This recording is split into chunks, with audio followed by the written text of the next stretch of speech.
पिंपळगावचा घाट आणि घाटातच आमचा ऍक्सिडेंट झाला.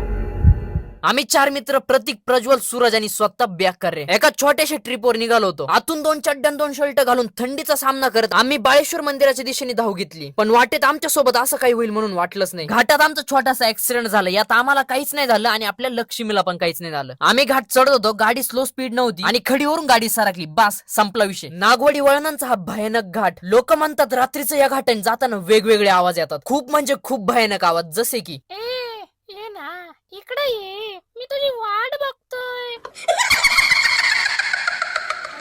सूरज भाऊला म्हटलं तो नाही विषय, तो बिलकुल विषय नाही, गाडी घे माझ्याकडे, चल. गाडी चालवायला मी घेतली आणि मंदिराची पहिली कामन बी लागली आणि थोड्या टाइमातच आम्ही पोहोचलो डायरेक्ट बाळेश्वर. असलेले हे सगळ्यात भारी मंदिर आहे बरं का. म्हणजे बघा ना, डोंगराच्या वर मंदिर आहे आणि एकदम स्वच्छ आहे. आल्या आल्या विहिरी जवळ गेलो. माझा मित्र कासव बी भेटला, त्याला राम राम घातला. बादली विहिरीत टाकून काय मी माझ्या मित्राला शहीद नव्हतो करणार, तर विहिरीतून पाणी काढलंय. कारण इथं आल्यावर पहिला हातपाय धुवायचे, त्यानंतर इथं गंध बी तयार करता येतो. याला काय म्हणतात ते मला माहित नाही. रपर रप रगडायचं आणि त्यानंतर गंध लावून घ्यायचा. आई शपथ, मंदिर काय क्वालिटी दिसू राहिलंय. मंदिराच्या आतमध्ये प्रवेश केला.